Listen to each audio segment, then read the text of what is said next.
ಈಗಿದ್ದವರೆಲ್ಲ ಬಹುತೇಕ ಇದನ್ನು ನೋಡಿದವರು ಮಾಡಿದವರ ಆಗಲಿ ಹೊಲದಾಗ ಹೊಲಕ್ಕೆ ಎಷ್ಟು ಸಣ್ಣ ಹಾಕಿದ್ದೀವಿ ಅಂತಂದ್ರೆ ಸಣ್ಣ ಒಟ್ಟು ಹೊಡೆದ್ರು ಸಹಿತ ನಾವ ತುಂಬಿ ಹಾಕೋದು ಕಟ್ಟಿ ಒಂದಿಷ್ಟು ಮಣ್ಣು ಆದ್ರೆ ಜೀವ ಹಳಹಳಿಸ್ತಿತ್ತು. ಈಗ ಹೊಲನ ಕೊಚ್ಕೊಂಡು ಹೋದ್ರು ಏನೋ ಅನ್ಸಂಗಿಲ್ಲ ನಾವು. ಒಟ್ಟು ಹೊಡಿತು ದೊಡ್ಡ ಮಳೆಯಾಗಿ ಒಂದು ಜರ ಮಣ್ಣು ಕರ್ಕೊಂಡು ಹೋತಂದ್ರೆ ಜೀವಕ್ಕೆ ಹಳಹಳಿ ಅನ್ನಿಸ್ತಿತ್ತು. ಇಷ್ಟು ಮಣ್ಣು ಹೋತ್ರಿ ಅಷ್ಟು ಪ್ರೀತಿ ಇತ್ತು ಅದ್ರ ಮ್ಯಾಗ. ಈಗ ದೊಡ್ಡ ಮಳೆ ಬಿದ್ದು ಹೊಲನ ಹರ್ಕೊಂಡು ಹೋದ್ರು ಹೋಗೋದಕ್ಕೆ ಬರೀ ಏನು ಮತ್ತೇನು ಮಾಡಿಲ್ಲ ಅಂದ್ರೆ ನಮ್ಮದು ಪ್ರೀತಿ ಅಷ್ಟು ಉಳಿದೈತಿ. ದನಗಳ ಮ್ಯಾಗಿನ ಪ್ರೀತಿ ಅಂತೂ ಹೆಚ್ಚು ಕಡಿಮೆ 90% ಕಡಿಮೆ ಆಗೈತಿ. ಹಾಲು ಹಿಂಡುದಿದ್ರಂದ್ರೆ ಒಂದು ಜರ ಪ್ರೀತಿ ಮಾಡ್ತಾರೆ, ಹಿಂಡಿಲ್ಲ ಅಂತಂದ್ರೆ ಅವೆಲ್ಲ ಕಟಗರ ಮನ್ಯಾನ ದನಗಳು ರೈತರ ಮನ್ಯಾನ ದನಗಳು ಎಲ್ಲ ಸಮಾನ ಅನ್ನೋ ಲೆಕ್ಕಕ್ಕೆ ಬಂದ್ಬಿಟ್ಟು ದನಗಳು ನಮ್ಮ ವೈಜ್ಞಾನಿಕರು ನಮಗೆ ಎಷ್ಟು ತಲೆ ಕೆಡಿಸಿದ್ರು ಅಂತಂದ್ರೆ ಹಾಲು ಕೊಟ್ರೆ ಮನ್ಯಾಗ ಇಟ್ಕೋಬೇಕು, ಹಾಲು ಕೊಡಲಿಲ್ಲ ಅಂದ್ರೆ ದಾಡ್ಸೇ ಬಿಡಬೇಕು ಅಂತ ಹೇಳಿಬಿಟ್ರು. ಮನ್ಯಾಗ ಯಾವ್ಯಾವ ಹಾಲು ಕೊಡ್ಲಾರ ದನಗಳು ಅವನ್ನೆಲ್ಲ ದಾಟಿಸ್ರಿ ನೀವು ವಾಜ್ಯ ಆಗ್ತಾವು ಭಾರ ಆಗ್ತಾವು ಅಂತ ಹೇಳಿದ್ರು. ನಮ್ಗಿಷ್ಟು ಚಂದ ಪಟಾಯಿಸ್ತು, ಹಾಲು ಕೊಡುವ ಇಟ್ಕೊಂಡು ಹೊಡೆದು ಎಲ್ಲ ದಾಡ್ಸೇ ಬಿಟ್ಟು ನಾವು ಇದನ್ನ ಲೆಕ್ಕ ಹಾಕಲಿಲ್ಲ. ಇವು ಹಾಲು ಕೊಡುವುದು ಹಾಲು ಮುಖ್ಯ ವಿಷಯ ಅಲ್ಲ, ದನಗಳದು ಮುಖ್ಯ ಉತ್ಪಾದನೆ ಅಲ್ಲ ಹಾಲು. ಮುಖ್ಯ ಉತ್ಪಾದನೆ ಸಗಣಿ ಮೂತ್ರ. ಹಾಲು ಬೈ ಪ್ರಾಡಕ್ಟ್ ಅನ್ನೋದು ನಮಗೆ ತಿಳಿಬೇಕಾದ್ರೆ 70 ವರ್ಷ ಆದ್ರು. ಈಗ ಮತ್ತೆ ಹೊಳ್ಳಿ ಬಂದಾರ ಇಲ್ರಿ ದನಗಳ ಹಾಲು ಯಾವಾಗಾರ ವರ್ಷದಾಗ 4-6 ತಿಂಗಳು ಅಷ್ಟ ಇರುದು ಅಂತ ಕರ ಹಾಕಿದ್ವಿ ಅಷ್ಟು 4-5 ತಿಂಗಳು ಹಾಲು ಕೊಡ್ತಾವೆ, ಮುಂದೆ ಮತ್ತೆ ಬಿಟ್ಬಿಡ್ತಾವೆ. ಇನ್ನು ಕರನ್ನ ಹಾಲಿನ ಬಿಟ್ಟಿನ ದನಗಳೆಲ್ಲ ಮಾಡ್ಕೋತಾನ ಹೋಗೋದಾಯ್ತು ಅಂತಂದ್ರೆ ತರೋರು ಇಲ್ಲಿಂದ ಮಾರೋರು ಇಲ್ಲಿಂದ ಇದರ ವಿಚಾರನೂ ನಾವು ರೈತರು ಮಾಡೋದು ಬಿಟ್ಬಿಟ್ವಿ. ಏನು ತರ್ತೀವಿ ಟ್ಯಾಕ್ಟ್ರು, ಹೊಲ ಉಳ್ತೀವಿ ಬೀಳ್ತೀವಿ ಏನೇನೋ ಮಾಡ್ತೀವಿ. ನಮ್ಮ ಹೊಲದಾಗ 2 ತಿಂಗಳು ಕೆಲಸ ಇರ್ತೈತಿ ಟ್ಯಾಕ್ಟರ್ದು, 10 ತಿಂಗಳು ಮನೆ ಮುಂದೆ ನಿಂದಿರಿಸ್ತೀವಿ. ಎಲ್ಲಾರ ಕಾರ್ಖಾನೆ ಕೆಲಸ ಸಿಕ್ತಂದ್ರೆ ನಾನು 3 ತಿಂಗಳು ಅಷ್ಟು ಕಾರ್ಖಾನೆಗೆ ಹಚ್ತೀವಿ. ಅಲ್ಲಿಂದ 10-12 ಲಕ್ಷ ರೂಪಾಯಿ ಟ್ಯಾಕ್ಟರ್ ಮನೆ ಮುಂದೆ ನಿಂತಿರ್ತೈತಿ. ಕೆಲಸ ಏನು ಅಷ್ಟೇನು ಹೇಳ್ಕೊಳಂಗೆ ಇರಂಗಿಲ್ಲ. ಎಲ್ಲ ಬದಲಾತ್ ನಮ್ಮ ಜೀವನಚರ್ಯನ ಬದಲಾತ್. ನಾವು ದನಗಳ ಸಲುವಾಗಿ, ದನ ನಮ್ಮ ಸಲುವಾಗಿ, ನಾವಿಬ್ಬರು ಹೊಲದ ಸಲುವಾಗಿ, ಹೊಲ ನಮ್ಮ ಸಲುವಾಗಿ ಅಂತೇನು ಅನ್ಯೋನ್ಯ ಭಾವ ಇತ್ತು, ಅನ್ಯೋನ್ಯ ಸಂಬಂಧ ಇತ್ತು. ಯಾಕೆ ಈ ಸಂಬಂಧ ಇತ್ತು ಅಂತಂದ್ರೆ ರೈತನ ಆಸ್ತಿ ಏನು ಅಂದ್ರೆ ರೈತನ ಆಸ್ತಿ ಮಣ್ಣ, ಚಲೋ ಮಣ್ಣ. ರೈತನ ಆಸ್ತಿ ದನಗಳು, ರೈತನ ಆಸ್ತಿ ನೀರ, ರೈತನ ಆಸ್ತಿ ತಿಪ್ಪಿ ಗೊಬ್ಬರ. ಅದು ರೈತನ ಆಸ್ತಿ. ರೈತನ ಆಸ್ತಿ ಮಣ್ಣೊಳಗಿನ ಜೀವಾಣುಗಳು, ಮಣ್ಣಿನ ಮ್ಯಾಗಿರುವಂತಹ ಜೀವಾಣುಗಳು, ಪಶು ಪಕ್ಷಿಗಳು ಇವೆಲ್ಲ ರೈತನ ಆಸ್ತಿ ಆಗಿತ್ತು. ರೈತ ಅವಕರ ಸಲುವಾಗಿ, ಅವು ರೈತನ ಸಲುವಾಗಿ ಹಗಲು ರಾತ್ರಿ ದುಡಿತಿತ್ತು. ಮಣ್ಣು ಎಷ್ಟು ಚಂದ ಇರ್ತಿತ್ತು ಅಂದ್ರೆ ಹೊಲ್ದಾಗ ಹಿಂಗೆ ಅಡ್ಡಾಡಿದ್ರೆ ಗಾದಿ ಮ್ಯಾಗ ಅಡ್ಡಾಡ್ದಂಗೆ ಆಗ್ತಿತ್ತು. ಕಾಫಿ ಪೌಡರ್ ಇದ್ದಂಗೆ ಇರ್ತಿತ್ತು, ಚಹಾ ಪೌಡರ್ ಇದ್ದಂಗೆ ಇರ್ತಿತ್ತು ಹೊಲ್ದಾಗ ಮಣ್ಣ. ಈ ಹೊಲ್ದಾಗ ಹೋಗಿ ಮಣ್ಣು ನೋಡ್ರಿ ಬಂಡಿ ಹೊಡೆದಂಗೆ ಆಗ್ಯಾವ. 4 ಜನ ನೀರು ಕಡಿಮೆ ಆಯ್ತು ಅಂತಂದ್ರೆ ಬಿರುಕು ಬಿಡಕ್ಕೆ ಶುರು ಆಗ್ತಾವ ಬಂಡಿ ಹೊಡೆದು. ಮಣ್ಣಾಗಿ ಉಳಿದಿಲ್ಲ. ಮಣ್ಣಿನ 2 ಕಣಗಳ ನಡುವ ಏನು ಕೊಳ್ಳು ಇರಬೇಕಾಗಿತ್ತು ಆ ಕೊಳ್ಳೆಲ್ಲ ಹೊರಟು ಹೋಗೈತಿ. ಮಣ್ಣ ಕಣ ಹತ್ಕೊಂಡು ಹತ್ತಂಡೆಗೈತಿ. ಹತ್ತಂಡೆ ಆದದಕ್ಕೆ ಮಣ್ಣು ಅನ್ನಂಗಿಲ್ಲ. ಅದು ನೀವು ಕರಿ ಮಣ್ಣು ಚಲೋನೋ, ಕೆಂಪು ಮಣ್ಣು ಚಲೋ, ಏನು ಬಿಳಿ ಮಣ್ಣು ಚಲೋ, ಗರಸ್ ಚಲೋ, ಯಾವ ಚಲೋ ಅಲ್ಲ, ಯಾವ ಕೆಟ್ಟಲ್ಲ. ಆ 2 ಮಣ್ಣಿನ ಕಣಗಳ ನಡುವೆ ಎಷ್ಟು ಜಾಗ ಇರ್ತೈತಲ್ಲ ಅಂದ್ರೆ ಮಣ್ಣಿನ ಕಣಗಳು ಚಪ್ಪಟೆ ಆಗಬಾರ್ದು, ಒಂದಕ್ಕೊಂದು ಹತ್ಕೋಬಾರ್ದು. 2ರ ನಡುವ ಗಾಳಿ ಹೋಗ್ತಿರ್ಬೇಕು, ನೀರು ಹೋಗ್ತಿರ್ಬೇಕು. ಹಂಗಿತ್ತಂದ್ರೆ ಅದಕ್ಕೆ ಚಲೋ ಮಣ್ಣು ಅಂತ ಕರೀತಾರೆ. ಆ ಗಾಳಿ ನೀರು ಹೋಗ್ಬೇಕಾದ್ರೆ ಏನು ಮಾಡಬೇಕು? ಮಣ್ಣಿಗೆ ತಿಪ್ಪಿ ಗೊಬ್ಬರ ಹಾಕ್ಬೇಕಾಗ್ತದೆ. ಎಲ್ಲಿ ತರುದ್ರಿ? ಮನ್ಯಾಗ ದನಗಳ ಇಲ್ಲ, ತಿಪ್ಪಿ ಗೊಬ್ಬರ ಎಲ್ಲಿ ತರುದು? ಮತ್ತು ಮೊದಲಿನ ಒಲ್ಯಾಗ ಬೂದಿ ಬರ್ತಿತ್ತು, ಒಲಿನೂ ಹಾಗೆ ಎಲ್ಲ ಗ್ಯಾಸ್ ಬಂದು, ಆ ಗ್ಯಾಸಿನ ಮ್ಯಾಗ ರೊಟ್ಟಿ ಮಾಡಿ, ಆ ಗ್ಯಾಸಿನ ಮ್ಯಾಗ ಎಲ್ಲ ಮಾಡಿ ಕ್ಯಾನ್ಸರ್ ಬಂತು. ನಿಮ್ಗೊಂದು ಮಾತು ಹೇಳ್ತೀನಿ, ನೀವೆಲ್ಲರೂ ಹೆಣ್ಮಕ್ಳು ತಲೆಗೆ ಇಟ್ಕೋರಿ, ತಪ್ಪಿ ಸಹಿತ ರೊಟ್ಟಿ ಗ್ಯಾಸಿನ ಮ್ಯಾಗ ಇಡಬಾರ್ದು. ಇಟ್ರೆ ಅಂದ್ರೆ ಮನೆಯವ್ರು ಕ್ಯಾನ್ಸರ್ ಆಗಿ ಸತ್ತರಂತ ತಿಳ್ಕೊಬೇಕು. ಅಂದ್ರೆ ನೀವು ಮನೆಯವ್ರಿಗೆ ಊಟ ಮಾಡ್ಸಂಗಿಲ್ಲ, ಕ್ಯಾನ್ಸರ್ ಉಣಿಸ್ತೇನೆ ಅಂತ ತಿಳ್ಕೊಬೇಕು. ನಮಗೇನು LPG ಗ್ಯಾಸ್ ಬರ್ತೈತಲ್ಲ, ಆ ಗ್ಯಾಸ್ ನೋಡೋದು ಕೆಲವೊಂದು ಘಟಕಗಳದಾವು, ವಾಸನೆ ಬರ್ತಿರ್ತಾವೆ ನೋಡಿರಲ್ಲ. ಅದರೊಳಗೆ ಕೆಲವೊಂದು ಬೇರೆ ಬೇರೆ ರಸಾಯನಗಳನ್ನು ತುಂಬ್ಯಾರ. ಆ ರಸಾಯನಗಳೆಲ್ಲ ಬೆಂಕಿ ಒಳಗೆ ಸುಡುದಿಲ್ಲ. ಕೆಲವೊಂದು ಮಾತ್ರ ಸುಡ್ತಾವು, ಉಳಿದು ಹಂಗ ಹೊರಗೆ ಬರ್ತಿರ್ತಾವು. ಆ ಒಲಿ ಮುಂದೆ ಕುಂತವ್ರ ಮ್ಯಾಗೂ ಆ ಪರಿಣಾಮ ಆಕೈತಿ. ಆಮ್ಯಾಗ ಆ ಬೆಂಕಿ ಮ್ಯಾಗ, ಈ ಗ್ಯಾಸಿನ ಬೆಂಕಿ ಅದ್ರ ಮ್ಯಾಗ ಹಪ್ಪಳ ಸುಡುದು. ನಮ್ಮ ಹೆಣ್ಮಕ್ಳಿಗೆ ಅದೊಂದು ಚಟ, ಬೆಂಕಿ ಮ್ಯಾಗ ಸುಡ್ಬೇಕಂತ ಹಪ್ಪಳ ಸುಡ್ತಾರ, ಅದ್ರ ಮ್ಯಾಗ ರೊಟ್ಟಿ ಸುಡ್ತಾರ, ಅದ್ರ ಮ್ಯಾಗ. ತಪ್ಪೆಂದು ಆ ಗ್ಯಾಸಿನ ಮ್ಯಾಗ ಏನು ಜಳ ಇರ್ತೈತಿ, ಆ ಜಳದ ಮ್ಯಾಗ ಯಾವುದನ್ನು ನೇರವಾಗಿರ್ಬಾರ್ದು. ಇವತ್ತು ಅತಿ ಕ್ಯಾನ್ಸರ್ ಹೆಚ್ಚಾಗೋದಕ್ಕೆ ಏನು ಕಾರಣಗಳು, 4 ಕಾರಣ ಅದಾವ. ಅದರೊಳಗೆ ನಮ್ಮ ಮನೆಗೆ ಏನು LPG ಗ್ಯಾಸ್ ಬಳಸ್ತೀವಲ್ಲ, ಇದೊಂದು ದೊಡ್ಡ ಕಾರಣ. ನಿಮಗೆ ಗ್ಯಾಸ್ನ ಮಾಡೋದಿತ್ತಂದ್ರೆ ಅದಕ್ಕಿಂತ ಚಲೋ ಯಾವುದು ಅಂದ್ರೆ ಗೊಬ್ಬರ ಗ್ಯಾಸ್ ಭಾಳ ಚಲೋ. ನಿಮ್ಮ ಮನೆಯಾಗ 2 ದನ ಇತ್ತು ಅಂತಂದ್ರೆ ಒಂದು ಸಣ್ಣದು 2 ಘನಮೀಟರ್ ಗೊಬ್ಬರ ಗ್ಯಾಸ್ ಮಾಡಿ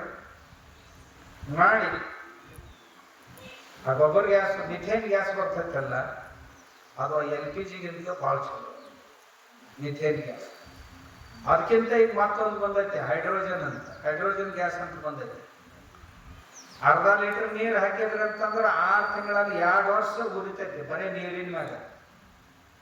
ಅದಕ್ಕೊಂದು ಜರ ಲೈಟ್ ಬೇಕಾಗ್ತೈತಿ. ಲೈಟಿನ ಮ್ಯಾಗ ನಡಿ ಒಲಿಗಳು ಬರ್ಲಾಕತ್ತೇವ್ರಿ, ಅವ ಹೈಡ್ರೋಜನ್ ಒಲಿಗಳಂತಾರ. ಇನ್ನು ಮುಂದೆ ಬರೋ ದಿನಮಾನಗಳೊಳಗೆಲ್ಲ ಹೈಡ್ರೋಜನ್ದಿಂದನ ಗಾಡಿ ನಡೀತಾವು, ಹೈಡ್ರೋಜನ್ದಿಂದನ ಟ್ರ್ಯಾಕ್ಟರ್ಗಳು ನಡೀತಾವು. ಏನು ಬರೀ ನೀರಿನ ಮ್ಯಾಗ.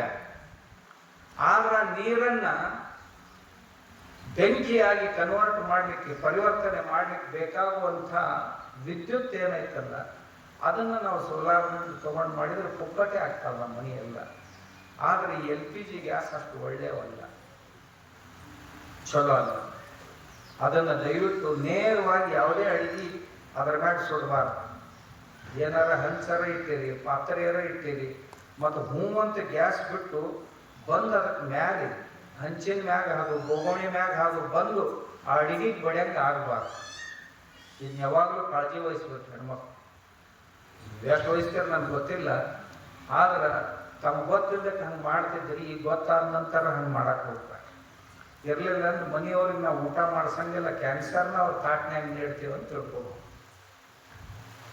ನಮ್ಮ ಮನೆಯಾಗ ಒಲಿ ಇದ್ದು, ಎಲ್ಲಾರ ಆ ಕಡೆ ಈ ಕಡೆ ಕಸ ಕಂಟಿ ಗಿಡ ಪಡ ಇದ್ದು ತಂದ ಅವನ್ನ ಯಾವ ಗಿಡಗಳು ಎಂಥವು ಕೆಲಸಕ್ಕೆ ಬಾರ್ದು ಬದುನ್ಯಾಗ ಇರ್ತಿದ್ವು ಅಂಥವು ತಂದು ಹಾಕ್ತಿದ್ವಿ. ಒಂದು ಕಳೆದ್ರೆ 10 ಟಿಸಳು ಬರ್ತಿದ್ವು. ಮತ್ತು ಮುಂದಿನ ವರ್ಷ ಅಂಥ ಗಿಡಗಳು ಇತ್ತು ನಮ್ಮ ಅಂತ್ಯಲ್ಲಿ. ನಾವು ಗಿಡದ ಜಾತಿಯನ್ನೇ ನಷ್ಟ ಮಾಡಿಬಿಟ್ಟಿವಿ. ನಮ್ಮ ಮಿತ್ರರು ಯಾರು ರೈತನಿಗೆ ಅಂದ್ರೆ ರೈತನ ಮಿತ್ರ ಗಿಡಗಳನ್ನು ನಾವು ಗೊತ್ತಾಗ್ಲಿಲ್ಲ.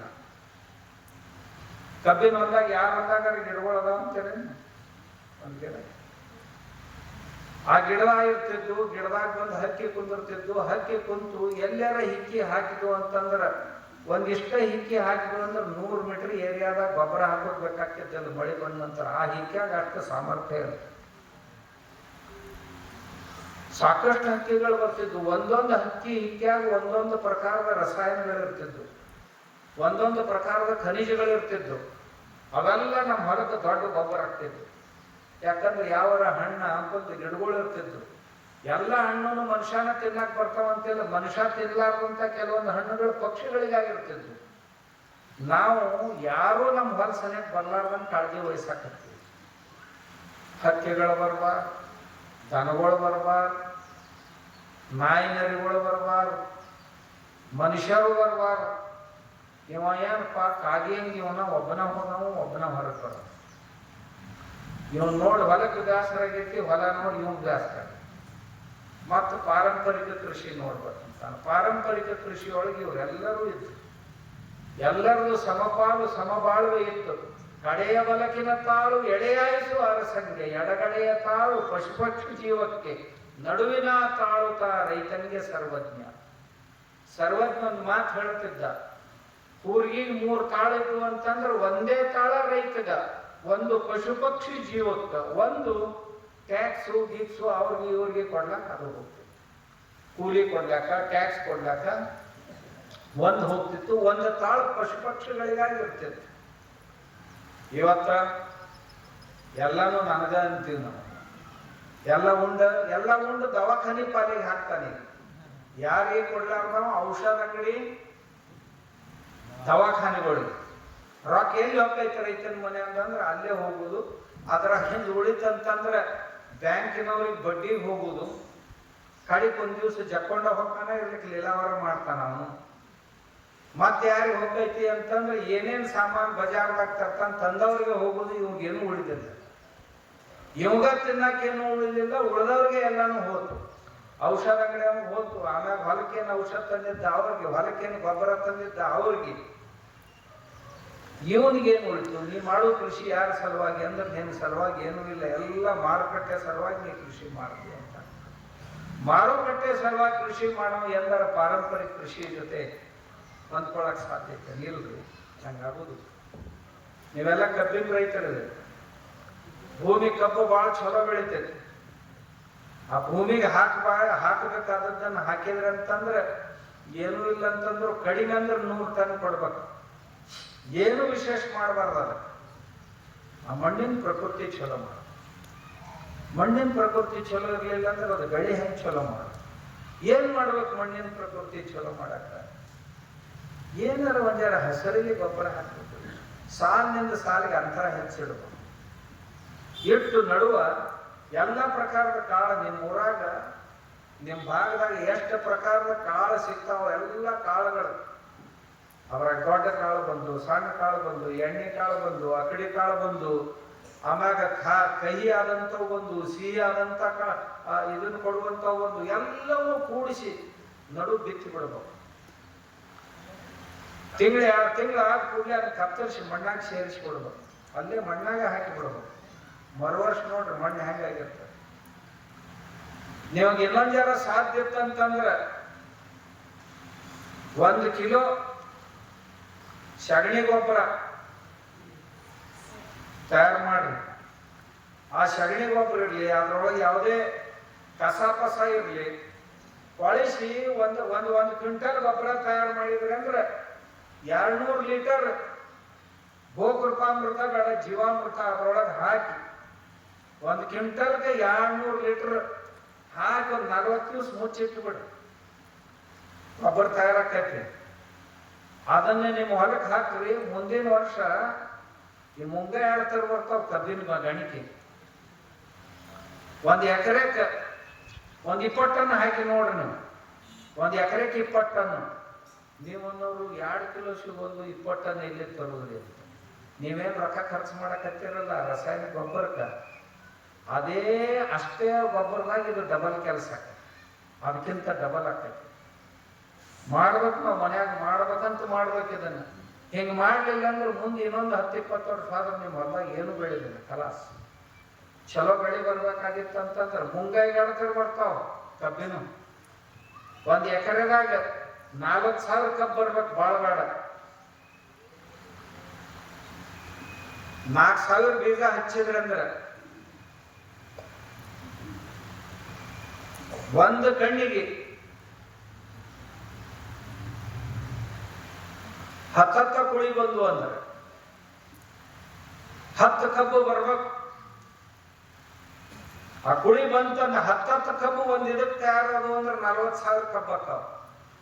40,000 ಕಣ್ಣು ಹಚ್ಚಿದ್ರೆ ಅಂದ್ರೆ 4,000 ಕಣ್ಣು ಹಚ್ಚಿದ್ರೆ ಅಂದ್ರೆ 40,000 ಕಬ್ಬು ಬರ್ತಾವ.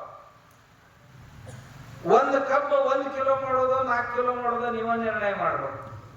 ಚಂದಾಗಿ ಅದಕ್ಕೆ ಕೊಟ್ರಿ ಪ್ರತಿ ಸಾರಿನ 1 ತಿಂಗಳಿಗೆ 2,000 ಲೀಟರ್ ಗೋಕೃಪಾಮೃತ ಅಥವಾ ಜೀವಾಮೃತ ಹರಿ ನೀರು ಬಿಟ್ರಿ ಅಂತಂದ್ರೆ ಹಸಿರು ಗೊಬ್ಬರ ಹಾಕ್ರಿ. ಅದ್ರ ಗೂಡು ಇನ್ನೊಂದು ಜರ 1 ಎಕರೆಕ್ಕೆ 20 ಟನ್ ಹಾಕ್ರಿ. ಮುಂದೆ ನಿಮ್ಗೆ 4 ವರ್ಷ ಏನು ಮಾಡಕತ್ತಂಗಿಲ್ಲ. ಅಲ್ಲಿಂದ ಏನಾಕ್ಕವು ಭೂಮಿ ಒಳಗೆ ಸಿಕ್ಕಾಪಟ್ಟೆ ಎರೆಹುಳ ತಯಾರಾಗ್ತಾವ. ಆ ಹುಳ ತಯಾರಾದವು ಅಂದ್ರೆ ಏನ್ ಕೆಳಗೆ ಬೀಳ್ತೈತೆ ಅದನ್ನ 2 ತಿಂಗಳದಾಗ ತಿಂದು ಗೊಬ್ಬರ ಮಾಡೇ ಬಿಡ್ತಾವ. ಮೊದಲು ಒಂದು ಭೂಮಿಯಾಗ ನಾವು ಫ್ಯಾಕ್ಟ್ರಿ ತಯಾರು ಮಾಡ್ಬೇಕಾಗೈತಿ. ಭೂಮಿಯೊಳಗನೆ ಒಂದು ಗೊಬ್ಬರ ಫ್ಯಾಕ್ಟ್ರಿ ತಯಾರು ಮಾಡ್ಬೇಕಾಗೈತಿ. ನಾವು ಭೂಮಿ ಒಳಗೆ ಆ ಕಡೆ ಈ ಕಡೆಯಿಂದ ಎಲ್ಲ ಗಾಳಿಗೆ ಬಂದು ಬಿದ್ದದ್ದು ರಗಡ್ ಬೀಳ್ತೈತಿ. ಈಗ ನಿಮ್ಮದ ಕಬ್ಬಿನ ಸ್ವಾಗಿ ರೌದಿ ಏನ್ ಕಡಿಮೆ ಬೀಳಂಗಿಲ್ಲ. ಅದು ಬಿತ್ತಂತಂದ್ರೆ 4 ದಿನದಾಗ ಅದನ್ನ ತಿಂದು ಗೊಬ್ಬರ ಮಾಡಿ ಹೋಗೋದು ಬಿಡ್ತಾವ. 40 ದಿನದಾಗ ಆ ಭೂಮಿಯೊಳಗೆ ನಾ ಹೇಳಿದ್ನ ನಿಮ್ಗೆ ಆಗಲೇ ಸಗಣಿ ಗೊಬ್ಬರ ಹಿಂಗೆ ಹಾಕಿ ಅದರೊಳಗೆ ಗೋಕೃಪಾಮೃತ ಜೀವಾಮೃತ ನಿಂದ್ರಿಸಿ ಬಿಡ್ರಿ 40 ದಿವಸ. 40 ದಿವಸದ ನಂತರ ಹಿಂಗೆ ಕೈ ಹಾಕ್ರಿ, ನಿಮ್ಮ ಕೈಯಾಗೆಲ್ಲ ಬರೇ ಇವು ಬರ್ತಾವ, ಎರೆಹುಳ. ಅದರ ತತ್ತಿನೇ ಬರ್ತಾವ. ಆ ತತ್ತಿಗಳನ್ನೆಲ್ಲ ತಂದು ಮಣ್ಣಾಗ ಕೂಡಿಸಿದ್ರಿ ಅಂತಂದ್ರೆ ನಿಮ್ಮ ಹೊಲ, ಆ ತತ್ತಿಗಳೆಲ್ಲ ಹೊಲದಾಗ ಗೊಬ್ಬರ ಇದು ಎರೆಹುಳ ತಯಾರಾಗ್ತಾವ ಮಣ್ಣಾಗ. ಅವು ಮಣ್ಣಾಗ ತಯಾರಾದವು ಅಂದ್ರೆ ಏನ್ ಮಾಡ್ತಾವ, ಹಿಂಗೆ ಕೆಳಗನು ತೂತ್ ತೆಗಿಯಕ್ ಶುರು ಮಾಡ್ತಾವು, ಅಡ್ಡನು ತೂತ್ ತೆಗಿಯಕ್ ಶುರು ಮಾಡ್ತಾವ, ಛಿದ್ರ ಮಾಡಕ್ ಶುರು ಮಾಡ್ತಾವ. ಮತ್ ಎಂಥ ಛಿದ್ರ ಮಾಡ್ತಾವ ಅಂದ್ರೆ ಅದ್ರ ಮೈ ಏನು ಒಂದು ದ್ರಾವಣ ಹತ್ತಿರ್ತೈತಲ್ಲ, ಅದು ಆ ಮಣ್ಣಿಗೆ ಹತ್ಕೊಂತ ಹೋಗ್ತೈತಿ, ಅದು ನಿಮ್ಮ ಗೊಬ್ಬರ ಆಗ್ತೈತಿ. ಆ ಎರೆಹುಳಿನ ಮೈಮ್ಯಾಗ ಏನು ಒಂದು ಎಣ್ಣೆ ಅಂತಂದು ಇರ್ತೈತೆ, ಅದು ಭೂಮಿಯೊಳಗೆ ಏನ್ ತಗ್ಗು ಮಾಡ್ತೈತಲ್ಲ, ತಗ್ಗಿ ಪ್ಲಾಸ್ಟರ್ ಮಾಡಿದಂಗೆ ಮಾಡಿರ್ತೈತಿ. ಅದ್ರೊಳಗೆ ಮಳೆ ಬಿದ್ದು ನೀರು ಹೋತು ಅಂದ್ರೆ ಆ ನೀರು ಭೂಮಿಯೊಳಗೆ ಕೆಳಗನು ಇಳಿಸ್ತೈತಿ, ಅಡ್ಡ ಉದ್ದನೂ ಇಳಿಸ್ತೈತಿ, ಆಮ್ಯಾಗ ಗಾಳಿನೂ ಹೋಗ್ತೈತಿ. ಆ ಗಾಳಿ ನೀರ ಕೆಳಗೆ ಹೋಗುದ್ರಿಂದ ಈಗ ಭೂಮಿಯೊಳಗಿರುವಂತ ಜೀವಾಣುಗಳು ಏನದಾವಲ್ಲ, ಇದಕ್ಕಿಂತಲೂ 100 ಪಟ್ಟು ಜೀವಾಣುಗಳು ಭೂಮಿಯೊಳಗೆ ಹೆಚ್ಚಾಗ್ತಾವ. ಹೆಚ್ಚಾದ ಕೂಡಲೇ ಎಷ್ಟು ಭೂಮಿಯೊಳಗೆ ಜೀವಾಣುಗಳು ಹೆಚ್ಚಾಗ್ತಾವ ಅಷ್ಟು ಗೊಬ್ಬರ ನಿಮ್ಮ ಬೆಳೆಗೆ ಹೆಚ್ಚಿರ್ತದೆ. ಆ ಜೀವಾಣುಗಳ ಆಯುಷ್ಯ ಬಹಳ ದೊಡ್ಡದಿರಂಗಿಲ್ಲ, ಬಹಳ ಕಡಿಮೆ ಆಯುಷ್ಯ. ಪ್ರತಿ ಮಿನಿಟಿಗೂ ಸಹಿತ ಕೋಟಿಗಟ್ಟಲೆ ಹುಟ್ಟುತ್ತಿರ್ತಾವು, ಕೋಟಿಗಟ್ಟಲೆ ಸಾಯ್ತಿರ್ತಾವ. ಆ ಸತ್ತ ಜೀವಾಣುಗಳ ಪಾರ್ಥಿವ ಅಂತ ಏನಿರ್ತಲ್ಲ ಅದೇ ನಮ್ಮ ಬೆಳೆಗಳ ಆಹಾರ. ಸತ್ತಂತ ಭೂಮಿಯೊಳಗೆ ವಯಸ್ಸಾಗಿ ಅವು ಸಾಯ್ತಾವು. ಅವು ಸತ್ತ ಕೂಡಲೇ ಅದರ ಪಾರ್ಥಿವ ಅಂದ್ರೆ ಈ ಕಳೆವರ ಶರೀರ ಏನಿರ್ತತಿ ಅದೇ ನಮ್ಮ ಬೆಳೆಗಳ ಆಹಾರ. ಅವು ಎಷ್ಟು ಟೈಪ್ ಇರ್ತಾವ ಗೊತ್ತೈತೇನೆ ನಿಮ್ಗೆ? ಆಕಳ ಗೊಬ್ಬರದೊಳಗ 800 ಕಂಪೋನೆಂಟ್ಸ್ ಅದಾವ. 800 ಅಂದ್ರೆ 800 ಪ್ರಕಾರದ ಕೆಲಸ ಮಾಡುವಂತ ಬೇರೆ ಬೇರೆ 800 ಪ್ರಕಾರದ ಜೀವಾಣುಗಳು. ನಾನು ಲ್ಯಾಬೊರೇಟರಿ ಒಳಗೆ ಟೆಸ್ಟ್ ಮಾಡಿದ್ದೇನೆ ಹೇಳಕತ್ತೇನೆ. ನಮಗ್ ಕಾಣಕ್ಕೆ ಏನ್ ಅನಿಸ್ತೈತಿ, ಸಗಣಿ ಗೊಬ್ಬರ ಅಂತ ಅನಿಸ್ತೈತಿ. ಸಗಣಿ ಅಥವಾ ಗೋಕೃಪಾಮೃತ ನೋಡಕ್ಕೆ ಒಂದು ದ್ರಾವಣ ಅಂತ ಅನಿಸ್ತೈತಿ. ಅದ್ರೊಳಗ ಒಂದು ವೇಳೆ ನೀವು ವಿಭಜನೆ ಮಾಡಿ ನೋಡಕ್ ಹೋದ್ರಂದ್ರ 800 ಪ್ರಕಾರದ ಕಂಪೋನೆಂಟ್ಸ್, ಬೇರೆ ಬೇರೆ 800 ಕೆಲಸಗಳನ್ನು ಮಾಡೋದು. ಕೆಲವೊಂದು ನೈಟ್ರೋಜನ್ ತಯಾರು ಮಾಡ್ತಾವು, ಕೆಲವೊಂದು ಪೊಟ್ಯಾಶ್ ತಯಾರು ಮಾಡ್ತಾವು, ಕೆಲವೊಂದು ಫಾಸ್ಫರಸ್ ತಯಾರು ಮಾಡ್ತಾವು, ಇನ್ನು ಕೆಲವೊಂದು ಬೇರೆ ಬೇರೆ ಖನಿಜಗಳನ್ನ ತಯಾರು ಮಾಡ್ತಾವು. ತಾಮ್ರ ತಯಾರು ಮಾಡುವ ಅದ್ರೊಳಗೆ ಅದಾವು, ಲೋಹ ತಯಾರು ಮಾಡುವಂತ ಜೀವಾಣುಗಳದಾವು, ಗಂಧಕ ತಯಾರು ಮಾಡುವಂತ ಜೀವಾಣುಗಳದಾವು, ಮ್ಯಾಗ್ನೀಷಿಯಂ ತಯಾರು ಮಾಡುವಂತ ಜೀವಾಣುಗಳು, ಸಿಲಿಕಾ ತಯಾರು ಮಾಡುವಂತ ಜೀವಾಣುಗಳು. ನಿಮ್ಗೆ ಹೇಳ್ತೇನಲ್ಲ 800 ಪ್ರಕಾರ. ಇಷ್ಟೇ ಅಲ್ಲ, ಆ ಬೆಳೆ ಎಲೆಗಳನ್ನ ಹಿಗ್ಗಿಸುವಂತ ಜೀವಾಣುಗಳು. ಬೆಳೆ ಎಲೆ ದೊಡ್ಡ ಅದು ಅಂತಂದ್ರ ಸೂರ್ಯನ ಹೆಚ್ಚು ಕಿರಣಗಳನ್ನ ಅದು ಹೀರ್ಕೋತೈತಿ. ಅದು ಹೀರ್ಕೊಂತು ಅಂದ್ರೆ ಹೆಚ್ಚು ಸಕ್ಕರೆ ತಯಾರಾಕತಿ. ಅವಾಗ ಕಬ್ಬು ನಿಮ್ಗೆ ತಾನ ದೊಡ್ಡದಾಕತಿ. ದೊಡ್ಡದಾತು ಅಂದ್ರೆ ಅದ್ರೊಳಗೆ ಕಬ್ಬಿನ ಸಕ್ಕರೆ ಅಂಶ ಹೆಚ್ಚಾಕತಿ. ಅವಾಗ ತೂಕ ಬೆಳೆಯಕ್ ಶುರು ಆಕೈತಿ. ಕಬ್ಬಿನ ತೂಕ ತಾನೇ ಆಮ್ಯಾಗ ಎಷ್ಟು ಎಲೆ ದೊಡ್ಡ ಆಕವು ಅಷ್ಟು ಸೂರ್ಯನ ಕಿರಣಗಳನ್ನ ಹೀರ್ಕೊಳಕ್ ಶುರು ಆಗ್ತವು. ಎಷ್ಟು ಸೂರ್ಯ ಕಿರಣಗಳನ್ನ ಹೀರ್ಕೋತಾವಲ್ಲ ಅಷ್ಟು ಕಬ್ಬಿನ ಗಣಿಕೆ ಉದ್ದ ಮತ್ತು ಅಗಲ ಬೆಳೆಯಕ್ ಶುರು ಆಗ್ತವೆ. ಅವಾಗ 100 ಟನ್ ಕಣ್ಣು ಮುಚ್ಚಿ ಕಬ್ಬು ಬರಕ್ ಶುರು ಆಗ್ತದೆ. ನಾವೇನಂತೀವಿ, ಈಗ ನಾ ಹಿಂಗೆ ಅನ್ನಲ್ಲ ಅಂದ ಕೂಡಲೇ ನೀವು ಭಾಳ ಮಂದಿ ಏನಂತೀರಿ, ಅದ್ರದ್ದು ಎಲ್ಲಿ ತಯಾರು ಸಿಗ್ತೈತೆ ಅಂದ್ರೆ ನಮಗ್ ಮಾಡೋದೇನು ಆಕೈತೋ ಇಲ್ಲೋ, ಆದ್ರೆ ಎಲ್ಲಾರ ತಯಾರ ಎಷ್ಟು ರೊಕ್ಕ ಹೋಗೋದ್ರಕ್ಕೆ ಒಂದು 20 ಟನ್ ಕೊಡಿಸ್ರಿ ನಮ್ಗ ಅಂತ ಅನ್ನೋರು ಇದ್ರಾಗ 80% ಅದ. ಒಂದು 10% ಅದಿರೋ ಇಲ್ಲ ಮಾಡ್ತೇನೆ. ನೀವು ಯಾರು ಮಾಡೋರಲ್ಲ, ಆದ್ರೂ ನಾ ಹೇಳ್ತೀನಿ. ಯಾಕಂದ್ರೆ ನಿಮಗೇನು ಕೆಟ್ಟ ಚಟ ಬಿದ್ದಾವಲ್ಲ ಅವನ್ನೇ ನೀವು ಬಿಡ್ತೀರಂತ ನನಗೇನು ಖಾತ್ರಿ ಇಲ್ಲ. ಈಗೇನು ಕೆಟ್ಟ ಕೃಷಿ ಮಾಡಕ್ ಹತ್ತಿರಲ್ಲ, ಆ ಮಾಡೋ ಚಟ ನಿಮ್ಗೆ ಕುಡಿಯೋರ್ನ ಬಿಡಿಸೋದು ಹೆಂಗೆ ಕಷ್ಟ ಐತಲ್ಲ ಹಂಗ ಈ ಕೆಟ್ಟ ಕೃಷಿ ಮಾಡೋರನ್ನ ಬಿಡಿಸೋದು ಬಹಳ ಕಷ್ಟದ ಕೆಲಸ. ಇನ್ನು ಯಾರೋ ಒಬ್ಬರು ಅಲ್ಲೊಬ್ರು ಇಲ್ಲೊಬ್ರು ಅಲ್ಲೊಬ್ರು ಇಲ್ಲೊಬ್ರು ಅದಾರಂದ್ರು ಸಹಿತ ಎಷ್ಟು ಮಂದಿ ಅದಾರ ಗೊತ್ತೈತನ್? ನನ್ನ ಜೊತೆ ಸಂಪರ್ಕ ಇದ್ದವ್ರು 10 ಲಕ್ಷ ಜನ ಕೃಷಿಕರದಾರಿ ಸದ್ದ ಸಾವಯವ ಕೃಷಿ ಮಾಡೋರು. ಎಲ್ಲರೂ ನನ್ನ ಜೊತೆ ನೇರವಾಗಿ ಸಂಪರ್ಕದೊಳಗೆ ನಾ ಎಲ್ಲಾರು ಹಾಕ್ಕೊಂಡೇ ಬರ್ತಾರೆ. ಗುರುಗಳೇ, ನಿಮ್ಮದು ಏನು ಹೇಳ್ತಾರಲ್ಲ ಅದು ಎಲ್ಲ ನಮ್ಮ ಹೊಲ್ದಾಗ ನಾ ಮಾಡೀನಿ ಅನ್ನೋರು 10 ಲಕ್ಷ ಮಂದಿ ಅದಾರ. ಕರ್ನಾಟಕ ಮತ್ತು ಮಹಾರಾಷ್ಟ್ರದಾಗ ಸೇರಿ 10 ಲಕ್ಷ ಮಂದಿ ಅದ. ನೀವೇನೇನು ಹೇಳಿರಿ ಎಲ್ಲ ಮಾಡಿವ್ರಿ. ನೀವು ಎರೆಹುಳು ಗೊಬ್ಬರ ಹೇಳಿರಿ, ಎರೆಹುಳು ಗೊಬ್ಬರ ಮಾಡಿವಿ, ಕಂಪೋಸ್ಟ್ ಹೇಳಿರಿ, ಅದನ್ನು ಮಾಡೀವಿ. ಆಮ್ಯಾಗ ನೀವು ಬಿಲ್ವ ರಸಾಯನ ಹೇಳಿರಿ, ಬಿಲ್ವ ರಸಾಯನ ಮಾಡೀವಿ. ನೀವು ಈ ಆಕಳ ಹೊಟ್ಟೆಗಿಂದ ಏನದು ಮಾಸ್ ಬೀಳ್ತೈತಲ್ಲ ಅದನ್ನು ಹೇಳಿರಿ. ಮೊದಲ ಮಾಸ ಎಲ್ಲೆಲ್ಲೇ ಒಗಿತಿದ್ರಿ. ಒಟ್ಟು ಯಾರ ಮನ್ಯಾಗ ಮಾಸ ಕರ ಈತಾವು ಮಾಸ ಯಾವಾಗ ಸಿಗ ಹುಡುಕಾಡ್ತಿರ್ತೈತಿ ಮಂದಿ. ಎಲ್ಲರಿಗೂ ಏನಂದ್ರೆ ನಂದು ಬರೀ ಇನ್ವೆಸ್ಟ್ಮೆಂಟ್ ಎಷ್ಟಂದ್ರೆ 500 ರೂಪಾಯಿ ಒಂದು ಪ್ಲಾಸ್ಟಿಕ್ ಬ್ಯಾರಲ್. ಮನ್ಯಾಗ ಒಂದು ಬ್ಯಾರಲ್ ಇತ್ತಂದ್ರೆ ಮುಗಿದು ಹೋದ್ ಕೃಷಿಗೆಲ್ಲ ಅದ್ರ ಮ್ಯಾಗ ಮಾಡೋದು. ಒಂದು ಬಿಟ್ಟು 4 ಬ್ಯಾರಲ್ ಇಟ್ಟಿಂದ ನಾವು ಅವ್ರಕ್ಕಿಂತ ಶ್ರೀಮಂತ. ಆಮ್ಯಾಗ ಅದ್ರ ಮ್ಯಾಗ ಸರ್ಕಾರದವ್ರಿಗೆ ಒಂದು ಧೋರಣೆ ತಯಾರು ಮಾಡಿದ್ರು. 1 ಡಜನ್ ಬ್ಯಾರಲ್ಗಳಿದ್ವು ಅಂದ್ರೆ ನಾವು ರೊಕ್ಕ ಕೊಡ್ತೀವಿ, 1 ಡಜನ್ ಬ್ಯಾರಲ್ ತಗೋರಿ, 12 ಪ್ರಕಾರದ ರಸಾಯನಗಳನ್ನ ನಿಮ್ಮ ಮನೆಯೊಳಗ ಮಾಡ್ರಿ ಅಂತ ಈಗ ಸರ್ಕಾರದವ್ರು ಶುರು ಮಾಡಿ. ಮೊದಲ ನನಗೆ ಒಂದು ಕಾಲಕ್ಕೆ ಜಗತ್ತೆಲ್ಲಿ ಹೊಂಟೈತಿ, ಸ್ವಾಮಿಗಳು ಎಕಡೆ ಹೊಂಟಾರ ಅಂತ ಕೇಳ್ತಿದ್ದರು ನಾನು. ಜಗತ್ತೆಲ್ಲ ಚಂದ್ರನ ಕಡೆ ಹೊಂಟೈತಿ, ಸ್ವಾಮಿಗಳು ಎಲ್ಲ ಗುಡ್ಡದ ಕಡೆ ಹೊಂಟಾರ ಅಂತ ಅಂತಿದ್ದರು ನಾನು. ಆದ್ರೆ ಆ ಜನರ ಮನಸ್ಸು, ಸರ್ಕಾರದ ಮನಸ್ಸು, ವಿಜ್ಞಾನಿಗಳ ಮನಸ್ಸು ಬದಲಾಗಬೇಕಾದ್ರೆ 25-30 ವರ್ಷ ಆದವು. 25-30 ವರ್ಷ ಆದವು. ಅವಾಗ ಈಗ ಎಲ್ಲರಿಗೂ ತಿಳಿಯಾಕತ್ತೈತಿ, ಇಲ್ಲ ಇನ್ನು ಮುಂದೆ ಹಿಂಗಾದ್ರೆ ನಾವು ಬದುಕುದಿಲ್ಲ, ಈ ಹೊಲ್ದಾನ ತಿಂದು ಸಾಯೋದಕ್ಕಿಂತಲೂ ನಮಗ ಅಮೃತ ಭೋಜನ ಮಾಡಬೇಕಾಗಿತ್ತು ಅಂತಂದ್ರೆ ನಮ್ಮ ಹೊಲ್ದಾಗ ಚಲೋ ಬೆಳ್ಕೋಬೇಕು. 8-10 ಫೂಟ್ ಸಾಲು ಬಿಡ್ತಾರ, 2 ಸಾಲು ಕಬ್ಬು ಹಚ್ತಾರ. 1 ಇದಕ್ಕೆ 2 ಕಡೆ ಕಬ್ಬು ಹಚ್ತಾರ. 2 ಸಾಲಿನ ಕಬ್ಬ ನಡು 8 ಫೂಟು 10 ಫೂಟು ಖಾಲಿ ಬಿಡ್ತಾರೆ. ಅದ್ರೊಳಗೆ ನಾ ಹೇಳ್ತೀನಿ, ಒಂದು ಬೆಳೆ ಹಸಿರು ಎಲೆ ಗೊಬ್ಬರ ಹಾಕ್ರಿ, ಮತ್ತೊಂದು ಬೆಳೆ ಯಾವ್ದು ಬೇಕಾದ ತಗೋರಿ. ಕಡ್ಲಿ ತಗೋರಿ, ಸೋಯಾಬೀನ್ ತಗೋರಿ, ಶೇಂಗಾ ತಗೋರಿ, ಬೇಕಾದ ಒಂದು ಬೆಳೆ ತಗೋರಿ, ಚಲೋ ಬೆಳೆ ಬರ್ತದೆ.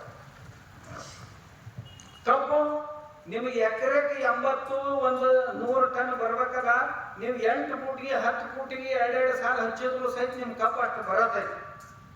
ಯಾಕಂದ್ರೆ ಕಬ್ಬಿಗೆ ಎಷ್ಟು ಬಿಸಿಲು ಬೆಳಿತೈತೆ ಅಷ್ಟು ಕಬ್ಬಿನ ತೂಕ ಹೆಚ್ಚಾಕ ನಾವು ಕಾಳಜಿ ವಹಿಸ್ಬೇಕಾದ್ರೆ ಹಂಗ ಬರುವುದಿಲ್ಲ. ನೀವೇನವರು ಸಾವಯವ ಕೃಷಿ ಅಥವಾ ಪಾರಂಪರಿಕ ಕೃಷಿ ಅಂದ್ರೆ ಏನೂ ಮಾಡಂಗಿಲ್ಲ, ಎಷ್ಟು ಮಾಡಿದ್ರು ಬರೀ ಏನು ಮಾಡ್ಲಾರ ನಮ್ಗೆಲ್ಲ ಬರಬೇಕು ಅಂತ ಅಂದ್ರೆ ಹಂಗೆ ಬರುವುದಿಲ್ಲ. ಅದಕ್ಕೆ ಏನಾರ ಹಾಕ್ಬೇಕಾಗತ್ತೆ. NPK ಸಿಂಥೆಟಿಕ್ ಕೊಡಬೇಕು ಅಥವಾ ಜೈವಿಕ ಕೊಡಬೇಕು, ಇದನ್ನ ನಾವು ನಿರ್ಣಯ ಮಾಡಬೇಕು. ಯಾವುದನ್ನು ಬಜಾರ್ದಾಗಿಂದ ಖರೀದಿ ಮಾಡ್ಲಾರ್ದ ಮನ್ಯಾಗ ತಯಾರು ಮಾಡಿ ಹಾಕ್ತಾನಲ್ಲ ಅವನಿಗೆ ನಿಜವಾದ ರೈತ ಅನ್ಬೇಕು. ಯಾಕಂದ್ರೆ ಅವ್ನು ಮನಿ ಸಲಹೆ ದುಡಿತಾನ ಅಂತ ಅನ್ಬೇಕು. ಅವನು ಉಳಿದವ್ರೆಲ್ಲ ಯಾಕೆ ದುಡಿತಾವ ಈ ಕತ್ತುಗಳು ಅಂದ್ರೆ ಮಾರ್ಕೆಟ್ ಸಲಹೆ ದುಡಿತಾವು ಅಂತ.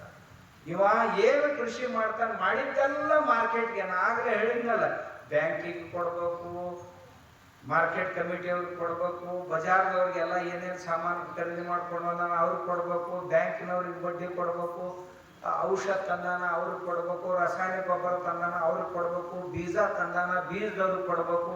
ಎಲ್ಲ ಮಂದಿ ಸಲಹೆ ಮಾಡ್ತೈತಿದ್ವು ಅಂತ ಅರ್ಥ. ನಾವು ರೈತರು ಮಂದಿ ಸಲುವಾಗೆಲ್ಲ ನಮ್ಮ ಸಲುವಾಗಿ ಬದುಕಾಗ್ತಿದ್ದೀವಿ. ನಮ್ಮ ಮನೆ ಸಲುವಾಗಿ ಕೃಷಿ ಆಗ್ಬೇಕು. ನಮ್ಮ ಮನೆ ತುಂಬ ನಮ್ಮ ಮನ್ಯಾಗ ತಿನ್ನಾಕ ಉಣ್ಣಾಕ ಏನ್ ಬೇಕಾಗ್ತಾವ ನಮ್ಮ ಹೊಲದ ಮೂಲ್ಯಾಗ ನಾವು ಬೆಳ್ಕೊಳಕ್ ತಯಾರ.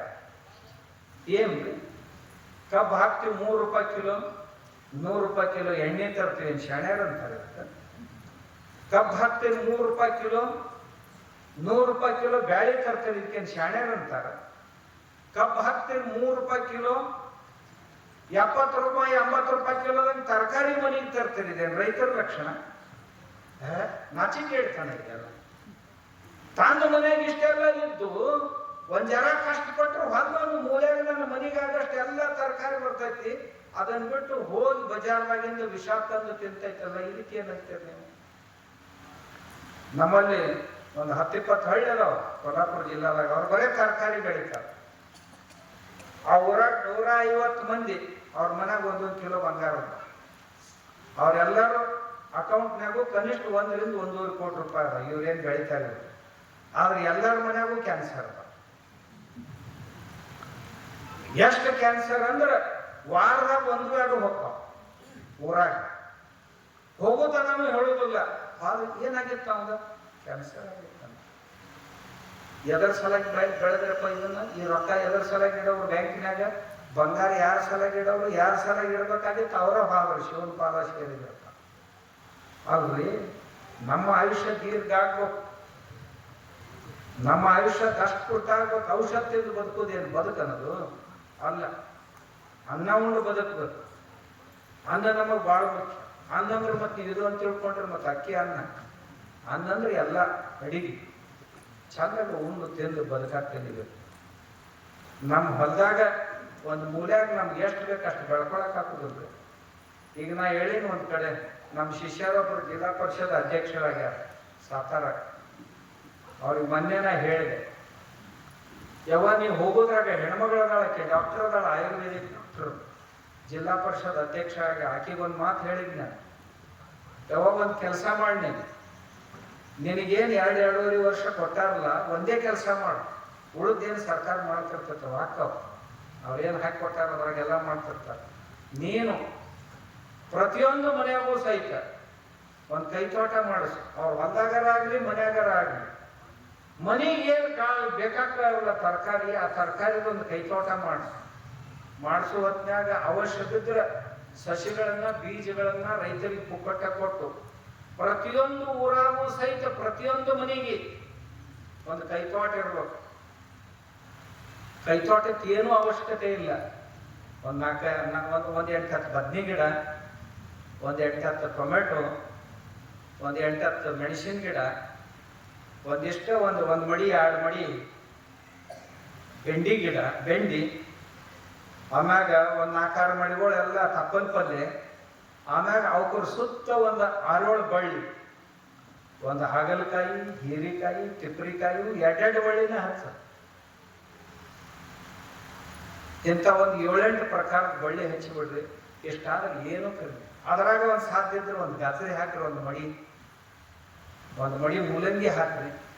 ಮೂಲಂಗಿ ಅಲ್ರಿ 4 ದಿವಸದಾಗ ಬಂದು ಬಿಡ್ತೈತೆ. 4-5 ದಿವಸದಾಗ ಮೂಲಂಗಿ ಬರ್ತೈತೆ. ನಾವೊಂದು ಪ್ರಯೋಗ ಮಾಡಿ ನೋಡಿದೆ. 1 ಎಕರೆದಾಗ 100 ಮೂಲಂಗಿ ಬೀಜ ಕುಂದಿರ್ತಾವ 1 ಎಕರೆದಾಗ. ಏನ ಸಾಲ್ ಮಡಿ ಮಾಡ್ತೀವಲ್ಲ ನಾವು, ಸಾಲು ಬಿಡ್ತೀವಲ್ಲ, ಏನಂತೀವಿ ಹರಿಮಡಿ ಏನು ಮಾಡ್ತಿರಲ್ಲ, ಅದ್ರಾಗ 2 ಕಡೆ 2 ಮತ್ತು ನೆತ್ತಿ ಮ್ಯಾಗ 1, 3 ಬೀಜ ಮುಗಿಸಿದ್ ನಾನು. 2 ಕಡೆ 2 ನೆತ್ತಿ ಮ್ಯಾಗ 1 ಎಕರೆದಾಗ 1 ಲಕ್ಷ ಬೀಜ ಕುಂತಿತ್ತು. ಅದ್ರಾಗ ಒಂದು 10,000 ಫೇಲ್ ಆದ್ರೂ ಸಹಿತ 90,000 ಮೂಲಂಗಿ ಬರ್ತಾವ. 90,000 ಮೂಲಂಗಿಗೆ ಒಂದು ಮೂಲಂಗಿ ₹1 ಮಾರಿದ್ರು ಸಹಿತ 2-2.5 ತಿಂಗಳದಾಗ ನಿಮ್ಗೆ ಎಷ್ಟು ಬರ್ತಾವಂತೀರಿ? ನೀವು ಲಕ್ಷ ರೂಪಾಯಿ ಬರ್ತಾವಂತೀರಿ? ಇಲ್ಲ ಅಂತೀರಿ. ನಾ ಏನಂತೀನಿ, ಏನೇ ಆಗ್ಲಿಕ್ಕೆ ಹೋಗೋದಕ್ರಿ ಮನ್ಯಾಗ ದನಗಳಿಗೆ ಹಾಕಿರಲ್ಲ. ರೂಪಾಯಿ ಕಿಲೋ ಈಗ ಏನು ಸಿಗ್ತೈತೆ ಬಜಾರ್ನೊಳಗೆ? ಜೋಳದ ಕಣಿಕೆ ₹15 ಕಿಲೋ ಆಗೈತಿ ಕುಡಿ. ಸೂಡ ₹30, ಮಕ್ಕಳು ಖರ್ಚು ಬೇರೆ. ರೈತ ಕೊಯ್ಯಾಕ ಒಂದು ಸೂಡಿಗೆ ₹8, ₹9 ಕೇಳಕ್ ಹತ್ತಾರ. ಜೋಳ ತೆನಿ ಮುರ್ಯಾಕ ಬೇರೆ, ಮತ್ತ ಗೂಡ ಹತ್ತಾಕ ಬೇರೆ, ಮತ್ತ ತುಟ್ಟಿ ಹಾಕೊಂತಾನು ಹೋಗುದಿಲ್ಲ. ಹಿಂಗ್ಯಾಕಂತ ಕೇಳಬಾರ್ದು ಯಾರು. ಏನು ಹಾಕೊಂತಾನು ಹೋಗುದು. ನಾ ಈಗ ನಿನ್ನೆ ನಮ್ಮ ಗೋಶಾಲೆಗೆ ಹೇಳಿದೆ, ನೋಡಪ್ಪ ಬಾಳೆಹಣ್ಣು ₹3 ಕಿಲೋ, ₹4 ಕಿಲೋ ಆಗ್ಯಾವ. ನಿಮ್ಮ ಕಡೆ ಬಾಳೆ ಬೆಳೆದಿಲ್ಲ. ಬಾಳೆಹಣ್ಣು ₹3 ಕಿಲೋ ಆಗ್ಯಾವ ಬಜಾರ್ದಾಗ. ನಾನು ನಿನ್ನೆ ನಮ್ಮ ಗೋಶಾಲೆಗೆ ಹೇಳಿದೆ, ಒಂದು 8-10 ಟನ್ ಬಾಳೆಹಣ್ಣು ಖರೀದಿ ಮಾಡ್ರಿ, ಹಣ್ಣಿಗೆ ಹಾಕ್ರಿ, ಹಣ್ಣು ಆಗೋಣ ದನಗಳಿಗೆ ತಿನ್ನಕ್ಕೆ ಹಾಕ್ರಿ, ಕಸಿಲಿದ್ದಾರ ಹಾಕ್ರಿ, ಸ್ವಲ್ಪ ಹಾಕ್ರಿ, ಭಾಳ ಹಾಕ್ಬೇಡ್ರಿ ಅಂತ ಹೇಳಿ ಸ್ವಲ್ಪ ಹಾಕ್ರಿ. ಯಾವ ಸೋಯಾಕ್ತಾವಲ್ಲ ರೈತನ ಸಾಮಾನ ದನಗಳಿಗೆ ಒಂದಿಷ್ಟು ತಿನ್ನಿಸ್ಬೇಕು. ಅವು ದನಗಳು ಹಾಲೇನು ಕೊಡ್ತಾರೆ? ಅಮೃತ ಇದ್ದಂಗೆ ಹಾಲು. ನಾ ಹೇಳ್ತೀನಲ್ಲ, ಮೂಲಂಗಿ ಇದು ಒಂದೇ ಆಗ್ತದೆ. ಹಿಂಗ ನೀವು ಗಜರಿ ಮಾಡ್ರಿ, ಹಿಂಗ ನೀವು ಬಟಾಟೆ ಮಾಡ್ರಿ, 1 2 ಅಲ್ರಿ. ನಮ್ಮ ಮನೆಗೆ ಎಷ್ಟು ಬೇಕಾದ್ರೆ ಆಟ ಮಾಡ್ಕೊರಿ, ನೀವು ಎಲ್ಲಾನು ಮಾಡಕ್ ಹೋಗ್ಬೇಡ. ನಿಮ್ಮ ಮನೆಗೆ ಎಷ್ಟು ಬೇಕು, ನಾ ಹೇಳಿದ್ನಲ್ಲ, 2 ಸಾಲ ಅಂತರ ಇಟ್ಟು ನಡು ಇಂಥವು ಏನ್ ಬೇಕಾದ್ ಮಾಡ್ಕೊಂಡ್ರು ರೊಕ್ಕನ ರೊಕ್ಕ, ನಿಮ್ ಖರ್ಚೆಲ್ಲ ಅದ್ರಾಗ ಹೋಗ್ತೈತಿ. ಅವ್ರ ಕಬ್ಬಿನ ರೊಕ್ಕ ಏನ್ ಬರ್ತಾವಲ್ಲ ಅದು ಬ್ಯಾಂಕ್ನಾಗ ಉಳಿತು. ನಾ ಇವೆಲ್ಲ ಪ್ರಯೋಗ ಮಾಡೀನಿ. ಮತ್ ನಾ ಯಾವ್ದನ್ನು ಮಾಡೋದಿಲ್ಲ, ಅದನ್ನೆಂದು ಮಾತಾಡಕ್ ಹೋಗುದು, ಆಗ್ಲಾರ್ದನ್ನು ಮಾತಾಡಬಾರ್ದು ಯಾವಾಗ. ಅದಕ್ಕೆ ರೈತರಾದವರು ಭೂಮಿ ಫಲವತ್ತತೆಗೊಳಿಸ್ಬೇಕು. ಭೂಮಿ ಬಂಗಾರ ಮಾಡ್ದಂಗೆ ಮಾಡ್ಬೇಕು. ಬಂಗಾರ ಒಂದು ಹಿಡಿ ಮಣ್ಣ ಅಂದ್ರೆ ಇದು ಬಂಗಾರದ ಕಿಮ್ಮತ್ತಾಗ. ಭೂಮಿಯೊಳಗೆ ಬಂಗಾರ ಬೀಳ್ತೈತ್ರಿ. ಆಕಳ ಸಗಣ್ಯಾಗ ಬಂಗಾರದ ಕಣಗಳಿರ್ತಾವ. ಅದು ಭೂಮಿಗೆ ಬಿತ್ತಂದ್ರೆ ಭೂಮಿಯೊಳಗಿನ ವಿಷ ನಾಶ ಮಾಡ್ತೈತೆ. ಅದಕ್ಕ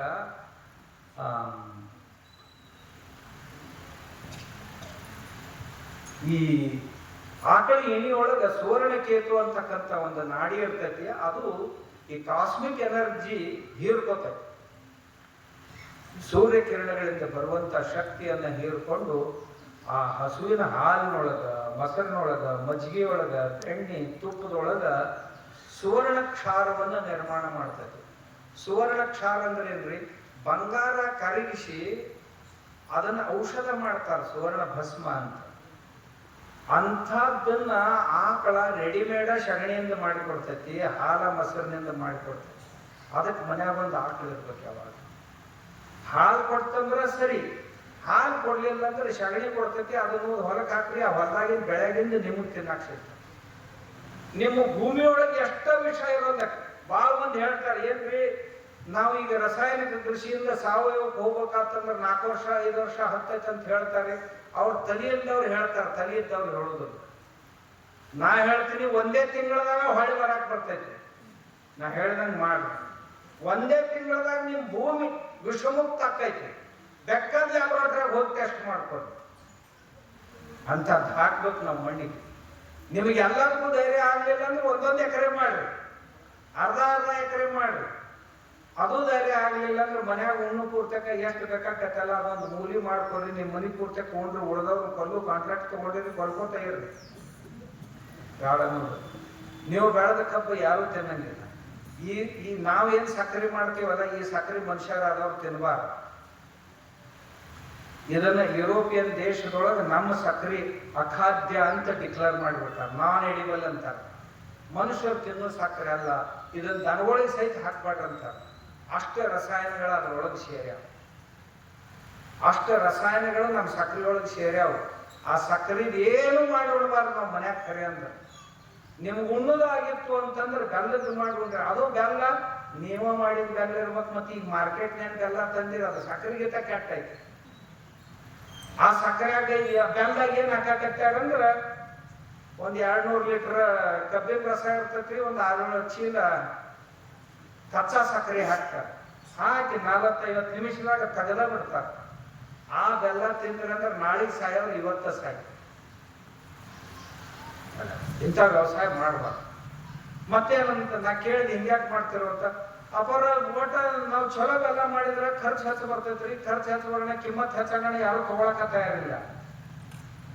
ನಮ್ಮ ರೈತನಿಗೂ ಸಹಿತ ಕೆಲವೊಂದು ವಿವಂಚನೆಗಳಿವೆ. ಆದ್ರೆ ನಾ ಹಂಗೆ ಮಾಡೋದಿಲ್ಲ. ನಮ್ಮ ಹೊಲದಾಗ ನಾ ಬೆಲ್ಲ ತಯಾರು ಮಾಡ್ತೀನಿ, 100 ರೂಪಾಯಿದೊಳಗೆ ನಾ ಬೆಲ್ಲ ಎಂದು ಮಾರಾಟ ಮಾಡ್ಬೋದು. ಅವ ಬೆಲ್ಲದೊಳಗ ಒಂದೆರಡು ಯಾಲಕ್ಕಿ ಹಾಕಿ ಬೆಲ್ಲ ಮಾಡ್ತೀನಿ, 200-200 ರೂಪಾಯಿ ಕಿಲೋ ಹೋಗ್ತೇನೆ. ಅದ್ರೊಳಗ ಶುಂಠಿ ಹಾಕಿ ಬೆಲ್ಲ ತಯಾರು ಮಾಡ್ತೇನೆ, ಅದು ಬೇರೆ ಕಿಮ್ಮತ್ತಿಗೆ ಹೋಗ್ತೈತಿ. ಶತಾವರಿ ಹಾಕಿ ಬೆಲ್ಲ ತಯಾರು ಮಾಡ್ತೀನಿ, ಅಶ್ವಗಂಧ ಹಾಕಿ ಬೆಲ್ಲ ತಯಾರು ಮಾಡ್ತೀವಿ. ಇನ್ನು ಬೇರೆ ಬೇರೆ ಆಯುರ್ವೇದೀಯ ವಸ್ತುಗಳನ್ನ ಹಾಕಿ ಬೆಲ್ಲ ತಯಾರು ಮಾಡಿ ಎಷ್ಟು ಸಣ್ಣ ಸಣ್ಣ ಸಣ್ಣ ತುಣುಕ್ ಮಾಡ್ತೀನಿ. ಬೆಲ್ಲ ತಯಾರು ಮಾಡಾಗ 500 ರೂಪಾಯಿ ಕಿಲೋ ತನ ನಾನು ಬೆಲ್ಲ ನನಗೆ ಸಪ್ಲೈ ಮಾಡಕ್ ಆಗುದಿಲ್ಲ. ಅಷ್ಟು ಜನ ಬೆಲ್ಲ ಕೇಳಕ್ ಬರ್ತಾರೆ, ಎಲ್ಲರಿಗೂ ಕೊಡ್ಲಕ್ ಆಗುದಿಲ್ಲ. ನಾವು ಎಷ್ಟು ಎಫರ್ಟ್ ಹಾಕ್ತೀವಿ ಅಂದ್ರೆ, ಎಷ್ಟು ಪರಿಶ್ರಮ ತಗೋತೀವಿ ಅಷ್ಟು. ಇಷ್ಟು ಮಾಡಕ್ ನಮ್ಮ ಮಂದಿಗೆ ಅಲ್ರಿ, ನನಗೆ ಯಾರು ಇಲ್ಲ, ನಾ ಮಾಡ್ತೀನಿ. ಮತ್ ನೀವು ಮನ್ಯಾಗ 4 ಮಂದಿದ್ದವ್ರು ಮಾಡಂಗಿಲ್ಲ ಅಂದ್ರೆ ಹೆಂಗೆ? ನಮಗೆ ಯಾರಾದ್ರೂ ಹೇಳಿದ್ರೆ ಎಲ್ಲ ಆಳಿನ ಮ್ಯಾಗ ಮಾಡಿಸ್ಕೋಬೇಕು. ನೀವಿನ್ನ ಮನ್ಯಾಗ ಮತ್ ನಾ ಹೊಲ ಯಾವಾಗ ಮಾಡ್ಬೋದು? ನಾವು ಹೊಲನೂ ನೋಡ್ಕೋಬೇಕು, ಇವು ಕಾರ್ಯಕ್ರಮಗಳು ಮಾಡ್ಬೇಕು. ನಿಮ್ಮ ಊರಿಗೆ ಬರ್ಲಿಲ್ಲ ಅಂದ್ರೆ ನಿಮ್ ಎಲ್ಲರೂ ಕಣ್ಣು ಕೆಂಪು ಹಾಕಿದ್ವೋ ಇಲ್ಲ? ಸ್ವಾಮಿಗಳು ಮೊದಲು ನಂಗೆ ಉಳಿದಿಲ್ರಿ. ಈಗ ಶುರುನ ಈ ಮುಂಜಾನೆ ಹಿಡಿದು 5ನೇ ಊರು ನಂದಿದ ಗಲಗಲಿಗೆ ಹೋದೆ, ಕುಚನೂರಿಗೆ ಹೋದೆ, ಶಿರೋಳಕ್ಕೆ ಹೋದೆ, ಇಲ್ಲಿ ಬಂದಿನಿ. ಏನ ಕಡಿ ಕಾರ್ಯಕ್ರಮ ಬುದ್ನ್ಯಾಗ ಐತೆ, ಹಾಳು ಬುದ್ನ್ಯಾಗ. ನೋಡ್ರಿ ಮತ್ತೆ ಹೊಳ್ಳಿ ಜನ್ಮ ಸಿಗೋದಿಲ್ಲ.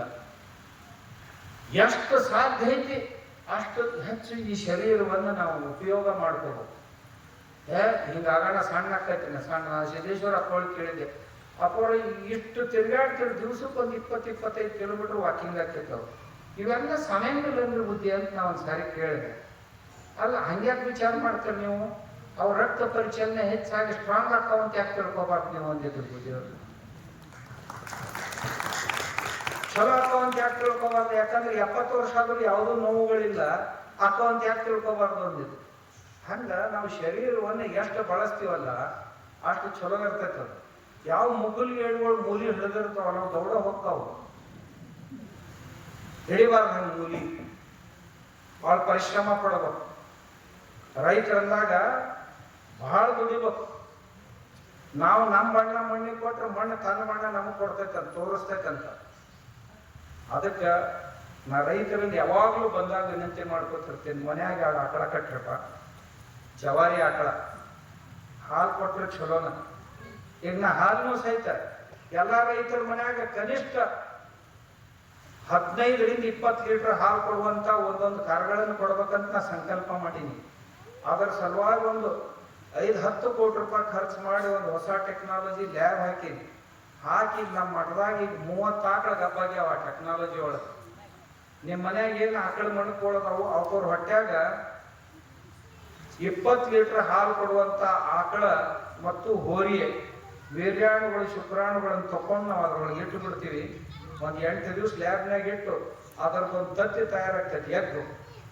ಅದನ್ನ ಆಕಳ ಹೊಟ್ಯಾಗ ಇಟ್ಟಿವಂದ್ರೆ 9 ತಿಂಗಳದಾಗ ನಿಮಗ ಚಲೋ 15-20 ಲೀಟರ್ ಹಾಲು ಕೊಡುವಂತ ಆಕಳ. ನನ್ನ ಕಡೆ 10 ಲೀಟರ್ ದಿವ್ಸಕ್ಕೆ ಹಾಲು ಕೊಡುವಂತ ಕಿಲಾರಿ ಆಕಳದ ನಾ ಖರೀದಿ ಮಾಡ್ಕೊಂಡು ಬಂದೀನಿ. ನಾವು ಅವಕರ ಗರ್ಭದೊಳಗಿಂದ ನಾನು ಬೀಜಾಣುಗಳನ್ನ ತಗೋತೇನೆ.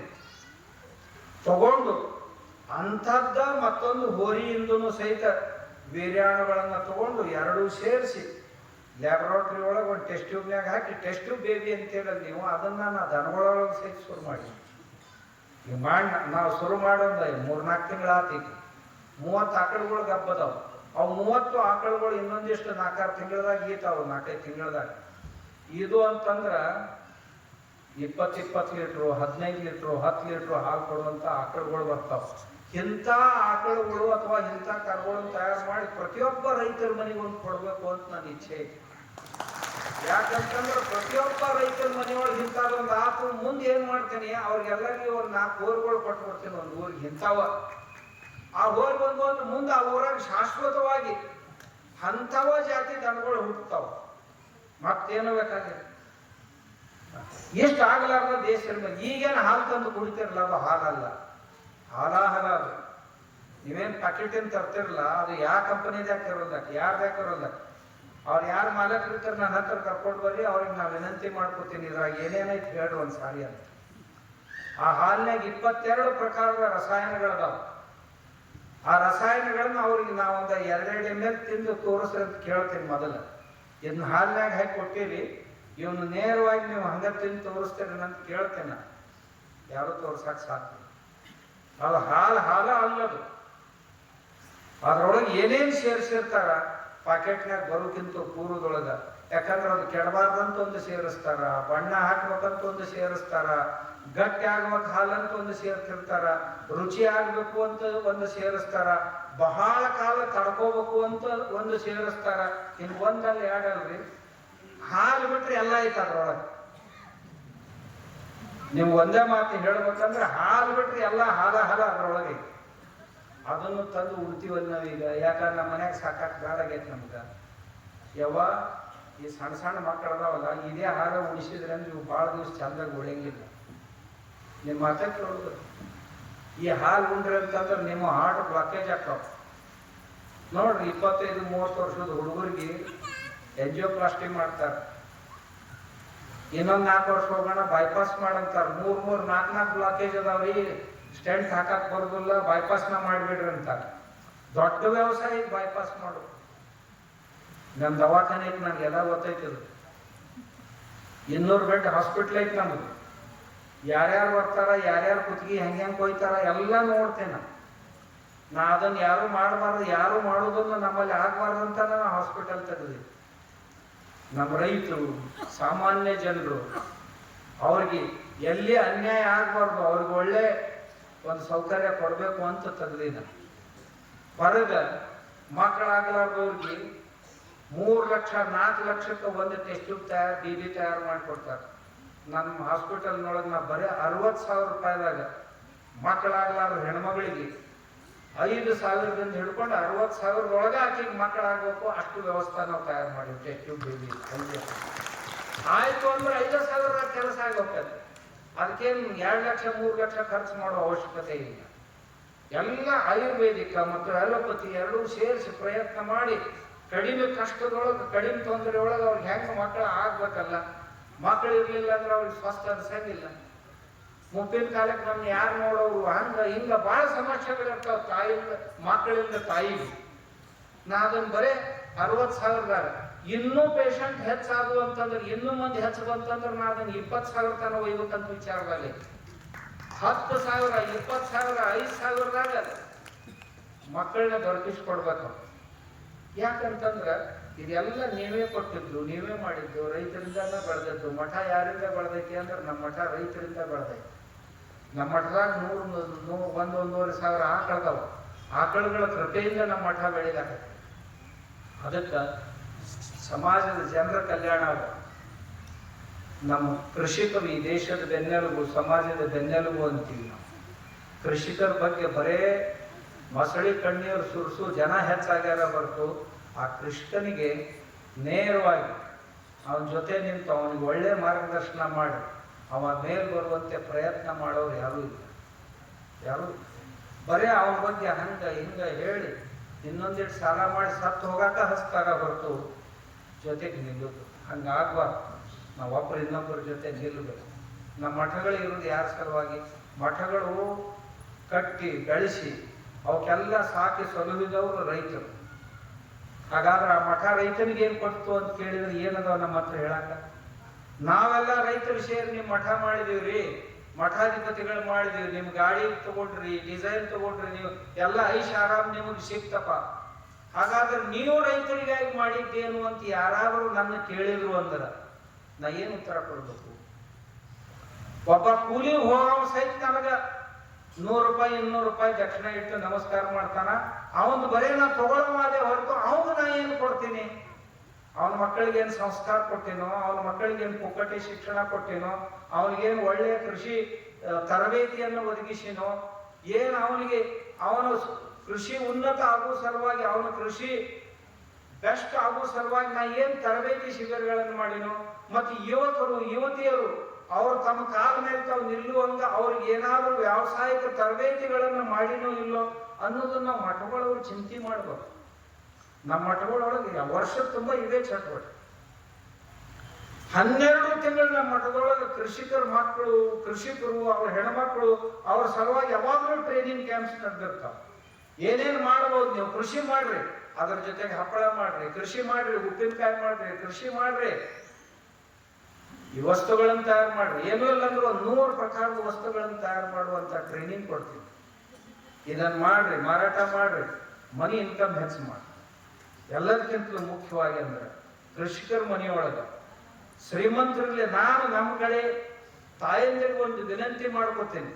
ಯಾವಾಗ ನೀವು ಶ್ರೀಮಂತರ ಮನೆಯವರದೇ ಹೆಣ್ಮಕ್ಳು, ನಿಮಗೆ ಹಣದ ಅವಶ್ಯಕತೆ ಇಲ್ಲ, ನನಗೂ ಗೊತ್ತೈತಿ. ಆದ್ರೆ 12 ಗಂಟೆಯಿಂದ ಸಾಯಂಕಾಲ 5 ಗಂಟೆ ತಾನೇ ನಿಮ್ಗೇನು ಕೆಲಸ ಇಲ್ಲ ಮನ್ಯಾಗ. ಏನ್ ಇರ್ತಾವಂತೀರ? ಮುಂಜಾನೆ ಒಮ್ಮೆ ಅಡಿಗೆ ಮಾಡಿ ಎಲ್ಲರಿಗೂ ಉಣಿಸಿ ಮಾಡುವಷ್ಟು ಇಟ್ಟು ಬಿಟ್ಟಿವಿ ಅಂತಂದ್ರ ಸಂಜೆ ಮುಂದೆ ಅಡಿಗೆ ಮಾಡಕ್ ಮತ್ತೆ 5 ಗಂಟೆಗೆ ಶುರು ಮಾಡ್ತೀವಿ. 4-5 ತಾಸು ಅದಾವೇನು ತೆರಿಗಿಲ್ಲ ಅಂತೇಳಿ. ಈ 5 ತಾಸಿನ ಸಮಯದೊಳಗೆ ನಮ್ಮ ಅವ್ವಗಳು ಏನಾರ ನಿಮ್ಮ ಮನೆಯೊಳಗೆ ನೀವು ಮಾಡ್ರಿ, ನಿಮಗೆ ರೊಕ್ಕ ಬೇಡಾಗಿರ್ತಲ್ಲ ನಮ್ಮ ಕಡೆ ತಂದು ಕೊಡ್ರಿ, ನಾ ಬಡವರು ಬಗ್ಗರ ಸಲುವಾಗಿ ಅದನ್ನ ಖರ್ಚು ಮಾಡ್ತೀನಿ. ಆದ್ರೆ ನೀವು ದೊಡ್ಡ ದಾನ ಕೊಟ್ಟಂಗೈತಿ. ನೀವು ಖಾಲಿ ಕುಂದರ್ಬೇಡ್ರಿ. 5 ತಾಸು ನೀವೇನಾರ ಕೆಲಸ ಮಾಡಿದ್ರಿ ಅಂತಂದ್ರೆ ನೀವು ದೊಡ್ಡ ಪುಣ್ಯ ಗಳಿಸ್ತೀರಿ. ಆ ರೊಕ್ಕ ನಿಮಗೆ ಬೇಕಾದ್ರೆ ನೀವು ತಗೋರಿ, ಇರ್ಲಿಕ್ಕಂದ್ರೆ ಯಾರಿಂದ ಅವ್ರಿಗೆ ಬಡವ್ರಿಗೆ ಬಗ್ಗರಿಗೆ ಕೊಡ್ರಿ. ಬಡ ಬಗ್ಗರ ಮಕ್ಕಳಿಗೆ ಸಾಲಿ ಕಲಿಯಾಗ ರೊಕ್ಕ ಇರ್ಲಿಲ್ಲ ಅಂದ್ರೆ ಸಾಲಿ ಕಲಿಯಾಕ ಕೊಡ್ರಿ, ಬಟ್ಟೆ ಇರ್ಲಿಲ್ಲ ಅಂದ್ರೆ ಬಟ್ಟೆ ಕೊಡ್ರಿ, ಫೀ ಇರ್ಲಿಲ್ಲ ಅಂದ್ರೆ ಫೀ ಕೊಡಿಸ್ರಿ. ನೀವು ಕೊಡ್ಲಿಕ್ಕಾಗ್ಲಿಲ್ಲ ಅಂದ್ರೆ ನಮ್ಮಂತವ್ರಂದ್ರೆ ಮತ್ತೆ ನಮ್ಮಂತಿಗೆ ಅಂದ್ರೂ ಭಾಳ ಭಾಳ ಐತೆ. ಮತ್ತೆ ಎಲ್ಲ ಮಂದಿ ನೀರು ಕುಡಿದ್ರು ಪ್ರಾಮಾಣಿಕರನ್ನು ಹುಡುಕೊಡ್ರಿ. ಯಾಕಂದ್ರೆ ನಾವು ಕಾವಿ ಹಾಕೊಂಡವ್ರು ಎಲ್ಲರೂ ಸನ್ಯಾಸಿಗಳಂತ ತಿಳ್ಕೊಂಡಿವಿ, ಹಂಗಿಲ್ಲ. ನಿಮ್ಮೊಳಗೆ ಹೆಂಗ್ ಬೇರೆ ಬೇರೆ ಮಾಡೆಲ್ಸ್ ಅದಾವ, ನಮ್ಮೊಳಗೂ ಭಾಳ ಮಾಡೆಲ್ ಅದಾವ. ಹಗಲತ್ತಿನ ಕೆಲಸ ಬೇರೆ, ರಾತ್ರಿ ಕೆಲಸ ಬೇರೆ, ಭಾಳ ಹೆಂಗ್ ಅದಾವ ನಮ್ಮೊಳಗು. ಆದ್ರೆ ಒಳ್ಳೆ ಸಾಧುಗಳನ್ನ, ಒಳ್ಳೆ ಸನ್ಯಾಸಿಗಳನ್ನ ಗುರುತಿಸಕ್ ಕಲಿಯಿರಿ ನೀವು ಮೊದಲು ಸಮಾಜದಲ್ಲಿ. ಅಂಥವ್ರಿಗೆ ನೀವು ಶ್ರೀಮಂತರ ಮನೆ ಹೆಣ್ಮಕ್ಳು ಇದ್ರಿ ಅಂದ್ರೆ 4 ತಾಸು ಕೆಲಸ ಮಾಡಿ ಬಂದು ರೊಕ್ಕ ಇಂಥದ್ದು ದಾನ ಧರ್ಮ ಮಾಡಿ ನಿಮ್ಮ ಮನೆಗೆ ಬೇಕಾದ್ರೆ ಇಟ್ಕೋರಿ. ಬೇಡಾಗಿತ್ತು ಏನ್ ನಮ್ಗೆ ರೊಕ್ಕ ಪಕ್ಕ ಏನು ಬೇಡ್ರಿ, ಆದ್ರೆ ದುಡಿದು ಬಿಡಬೇಡ. ದುಡಿದ್ರೆ ಅಂತ ನಿಮ್ಮ ಪ್ರಕೃತಿನೂ ಚಲೋ ಇರ್ತೈತಿ, ದೊಡ್ಡ ಪುಣ್ಯನೂ ಪಟ್ಕೊಂಡಂಗೆ ಆಗ್ತೈತಿ. ಏನೇನು ಮಾಡ್ಬೋದು ಅಂತ ಹೇಳ್ಬೇಕಂದ್ರೆ ನನಗೆ ಮತ್ತೊಂದು ದಿವಸ ಹತ್ತೈತೆ. ಅದಕ್ಕೆ ನಮ್ಮ ಈ ಪಾರಂಪರಿಕ ಕೃಷಿಯನ್ನ ರೈತರು ಹಸುಗಳನ್ನ ಸಾಕುವುದರ ಜೊತೆಗೆ, ಭೂಮಿಯ ಮಣ್ಣನ್ನು ಸಮೃದ್ಧಗೊಳಿಸುವುದರ ಜೊತೆಗೆ, ರಸಾಯನಗಳನ್ನ ಬಳಸುವುದನ್ನು ಬಿಟ್ಟು ಸಾಧ್ಯವಾದಷ್ಟು ಜಾನುವಾರುಗಳನ್ನ ಸಾಕಿ ಮನೆಗೆ ಬೇಕಾದದ್ದನ್ನು ಬೆಳ್ಕೊಂಡು ನಾವು ಪಾರಂಪರಿಕ ಕೃಷಿಯನ್ನ ಮತ್ತೆ ಮುಂದೆ ಸಾಗಿಸ್ಕೊಂಡು ಹೋದ್ರೆ ಒಳ್ಳೇದಾಗತ್ತ. ಅದರಿಂದ ತಮಗೂ ಒಳ್ಳೇದಾಗತ್ತ, ದೇಶಕ್ಕೂ ಒಳ್ಳೇದಾಗತ್ತ ಅಂತ ಹೇಳಿ ಇನ್ನು ಮುಂದೆ ನೀವೇನು ಬೆಳೆದಿರಲ್ಲ. ಈಗ ಮೊನ್ನೆ ಯುರೋಪಿಯನ್ ದೇಶಗಳ ಜೊತೆಗೆ ಒಂದು ಕರಾರ್ ಮಾಡ್ಕೊಂಡಾರ, ವ್ಯಾಪಾರಿ ಕರಾರ್ ಭಾರತ ಸರ್ಕಾರದವರು. ಅದ್ರೊಳಗೆ ಆ 20 ದೇಶಗಳು ಒಂದು ಷರತ್ತನ್ನು ಹಾಕ್ಯಾರ. ಏನು, ನಿಮ್ಮ ಯಾವ ಒಕ್ಕಲತನದ ಉತ್ಪಾದನೆಗಳನ್ನ ನಮಗೆ ಮಾರಾಟ ಮಾಡ್ತಿರಲ್ಲ ಅದ್ರೊಳಗೆ ರಾಸಾಯನಿಕ ಅಂಶಗಳು ಇರದೇ ಇದ್ರೆ ಮಾತ್ರ ನಾವು ತಗೋತೀವಿ ಅಂತ. ಅದು ಸಕ್ಕರೆನೇ ಇರಲಿ, ಬೆಲ್ಲನೇ ಇರಲಿ, ಜೋಳನೇ ಇರಲಿ, ಗೋಧಿನೇ ಇರಲಿ, ಅಕ್ಕಿನೇ ಇರಲಿ, ಬ್ಯಾಳಿನೇ ಇರಲಿ, ಕಾಳನೇ ಇರಲಿ, ಅದ್ರೊಳಗೆ ರಸಾಯನ ಅಂಶಗಳು ಬಂದು ಅಂದ್ರೆ ನಾವು ತಗೊಳಂಗಿಲ್ಲ ಅಂತ ಸ್ಪಷ್ಟ ಬರ್ದಾರ. ಮುಕ್ತ ವ್ಯಾಪಾರ ಕರಾರು ಮಾಡ್ಕೊಂಡೈತಿ ಭಾರತ ಸರ್ಕಾರ ಅವ್ರ ಜೊತೆ. ಈಗ ಪ್ರತಿಯೊಂದು ದೇಶದವರು ಇದನ್ನ ಹೇಳ್ತಾರೆ, ನಾವು ಮುಕ್ತ ವ್ಯಾಪಾರ ಅಂದ್ರೆ ಡೈರೆಕ್ಟ್ ಅವ್ರ ದೇಶದೊಳಗೆ ನಮ್ಮ ವಸ್ತುಗಳನ್ನ ಯಾರ ಪರ್ಮಿಷನ್ ಅವಶ್ಯಕತೆ ಇಲ್ಲ, ಮಾಡ್ಬೋದು. ಆದ್ರೆ ಅದ್ರೊಳಗೆ ರಸಾಯನ ಇತ್ತು ಅಂದ್ರೆ ರಿಜೆಕ್ಟ್ ಮಾಡ್ತೀವಿ, ಹೊಳೆ ಕಳಿಸಿಬಿಡ್ತೀವಿ ನಿಮ್ಮ ದೇಶಕ್ಕೆ. ಅಂದ್ರೆ ಮತ್ತು ಹೊಳೆ ತರು ಖರ್ಚು, ಓದದ್ದು ಹೊಳೆ ತರು ಖರ್ಚು ನಮ್ಮ ಮ್ಯಾಗ ಬರುತ್ತೆ. ಅದಕ್ಕೆ ಇನ್ನು ಬರುವ ದಿನಮಾನಗಳಲ್ಲಿ ರೈತ ಟಿಕಾಯಿಸ್ಕೊಂಡು ಉಳಿಬೇಕಾಗಿತ್ತು, ಬೆಳಿಬೇಕಾಗಿತ್ತು, ಅಭಿವೃದ್ಧಿ ಆಗ್ಬೇಕಾಗಿತ್ತು ಅಂತಂದ್ರೆ ಈ ಪಾರಂಪರಿಕ ಕೃಷಿಯಿಂದಲೇ ಆಗ್ಲಿಕ್ಕೆ ಸಾಧ್ಯ. ಅದನ್ನು ತಾವು ಮಾಡ್ತೀರಿ ಅಂತ ಆಶಿಸ್ತ ನಮ್ಮ ಯುವಕರು ಭಾಳ ಇಲ್ಲಿಲ್ಲ ಅಂದೆ, ಭಾಳ ಮಾಡ್ರದಾರ ಇವರು, ಭಾಳ ಮಾಡ್ತಾನೆ ಹೇಳಿದ್ರು ನಮ್ದು ಹಂಗೈತ್ರಿ ಹಿಂಗೈತ್ರಿ ಅಂತ ಎಲ್ಲ ಹೇಳಿದ್ರು. ಬಂಧುಗಳನ್ನ ಹಿಂಗೆ ಓಡಾಡಿದಾರಲ್ಲ ಅವರು ಒಬ್ರು ಇದ್ದಿದ್ದಿಲ್ಲ ಇಲ್ಲಿ. ಅವ್ರು ಮಾರಿ ನೋಡಂಗಾಗಿತ್ತು ಅವಾಗ. ಮತ್ ನಾರ ಕಾಟ ಬೆರಿಕ್ ಮನುಷ್ಯ ನಿಮ್ಗೆ ಗೊತ್ತಾಯ್ತಲ್ಲ. 5:30 ಅಂದ್ರೆ 5:30, 6 ಅಂದ್ರೆ 6. ನಾ 5:30ಗೆ ಬರೋದಿದ್ದೆ. ಮತ್ತೆ ನಾವು ನಮ್ಮ ಸ್ವಾಮಿ ಒಬ್ಬಂಗ ಇಲ್ರಿ 6ಕ್ಕೆ ಬರ್ರಿ, ನಮ್ಮ ಪತ್ರಿಕೆ ಒಳಗೆ ನಾವು 6ಕ್ಕೆ ಹಾಕಿವ್ರಿ ಅಂತ ನಡು ಮತ್ತೊಬ್ಬರು ಫೋನ್ ಮಾಡಿದ್ವಿ. ಇರ್ಲಿಕ್ಕಂದ್ರೆ ನಾ 5:30ಗೆ ಬಂದು ಕುಂದಿರ್ತಿದ್ದೆ, ಬಿಸಿಲು ಇರ್ತಿದ್ದೆ. ನೀವು ಸ್ವಾಮಿಗಳು ಬಂದಾರ ನೋಡ್ಕೊಂಡು ಬರ್ರಿ ಅಂತ ನೀವ್ ಅಂತೀವಿ, ಮಂದಿ ಬಂದಾರ ನೋಡ್ಕೊಂಡು ಬರ್ರಿ ಅಂತ ನಾವ್ ಅಂತೀವಿ. ನಮಸ್ಕಾರ ಎಲ್ಲರಿಗೂ. ಇಲ್ಲಿಯವರೆಗೆ ಈ ಕಾರ್ಯಕ್ರಮದ ದಿವ್ಯ ಸಾನ್ನಿಧ್ಯವನ್ನು ಕರುಣಿಸಿ ಪಾರಂಪರಿಕ